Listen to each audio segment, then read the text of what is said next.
Alright, in this video we're going to talk about how to predict the products of a single replacement reaction.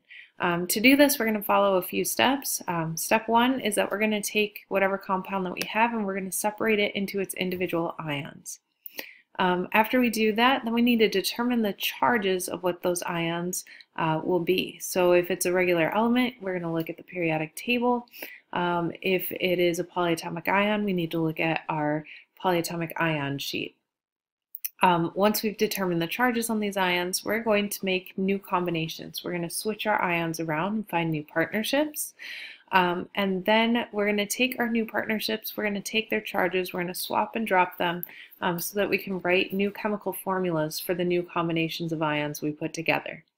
Finally, once we have figured out what our products are going to be, we're going to take a look at the entire equation and we're going to balance that equation. We're going to make sure that we have the same number and type of each atom on both sides of the equation, so on both sides of our arrow. So let's go through and do a problem together. So here's our first example. We have aluminum reacting with silver nitrate. So again, the first thing we're going to do is write these as ions. So aluminum is going to be a 3+ ion.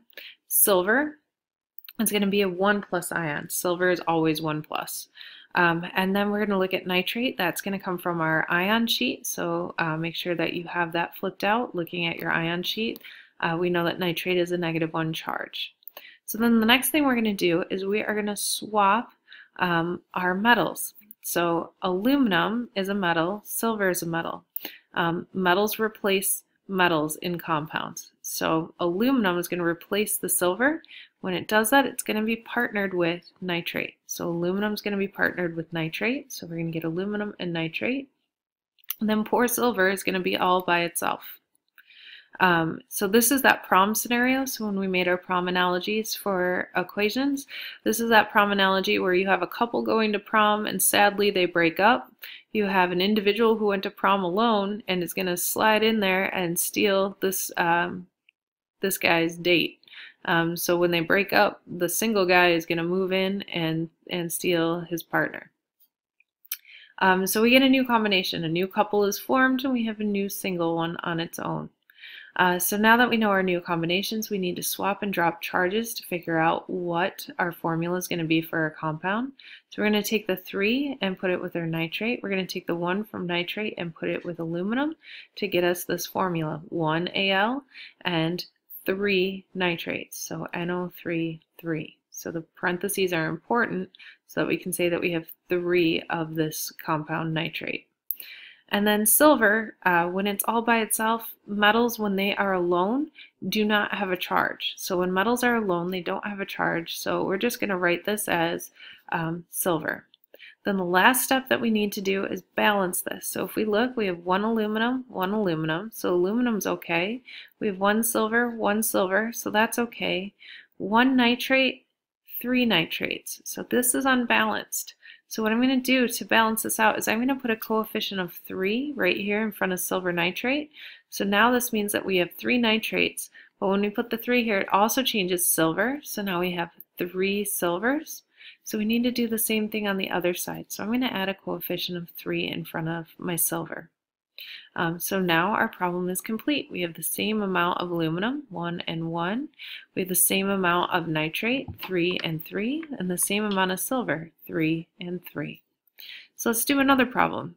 So here we have zinc, and zinc is going to react with dihydrogen sulfate, also known as sulfuric acid.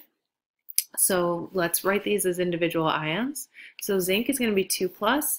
Zinc, even though it's a transition metal, has a fixed charge of 2+. Zinc is always 2+. And then we're going to write down the charge for hydrogen. Hydrogen is going to be 1+ in this case. And then sulfate, we need to look at our ion sheet. Sulfate has a -2 charge. So the next thing we need to do is we need to swap our partnerships. So positive replaces positive, so zinc is going to kick out hydrogen, make hydrogen on its own, and then be paired with our sulfate. So we're going to have our new combination of zinc with sulfate, and then poor hydrogen is going to be out in the cold all on its own. So now we need to make our new formulas. So zinc is going to go with sulfate, so zinc and sulfate. We have 2 and 2. So these charges are going to cancel, right? Positive 2, negative 2 add up to 0. So their formula is going to be zinc SO4. So we only need one zinc, one sulfate, because 2 and 2. Hydrogen is going to be unique. So last time we just took whatever element was and we dropped off the charge and put it up above. Hydrogen is an element that's going to form something called a diatomic. It's going to be two H's together. And so something that you should be writing down on the left side of your composition notebook, so on the lined paper on the left, take a moment to write this down.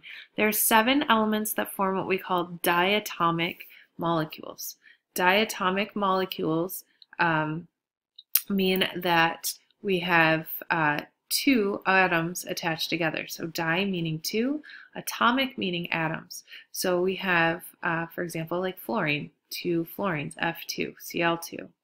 And there are 7 of them, and conveniently they form the number 7 on the periodic table, right? NOFClBri. So here's our 7 plus hydrogen. So we have our 7 total, right, with hydrogen makes 7. So we have 6 over here that form the number 7 on the periodic table, and then we have hydrogen over here. So these are all going to form diatomic. What does that mean?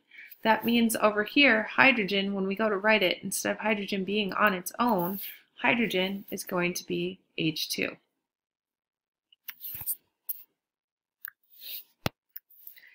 Okay, let's try another one of these problems. So here we've got bromine. So now we've got a nonmetal. So the last 2 examples we had metals. This time we're going to have a nonmetal coming into the mix.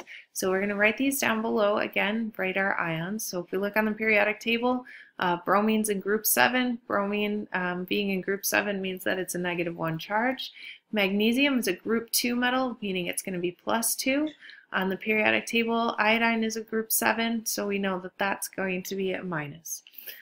So before it was always metal replacing metal. This time we have a nonmetal, so it's going to kick out our nonmetal in this compound. So we're going to get rid of iodine. So bromine is now going to pair with magnesium, and iodine is going to be left on its own. So we're going to have magnesium and bromine together and iodine on its own.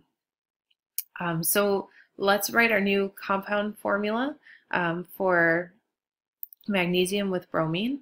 So we're going to swap and drop. We're going to bring the 2 over here to bromine. We're going to bring the 1 over here for magnesium to give us MgBr2. We need 2 negative bromines to balance out the positive 2 charge for magnesium.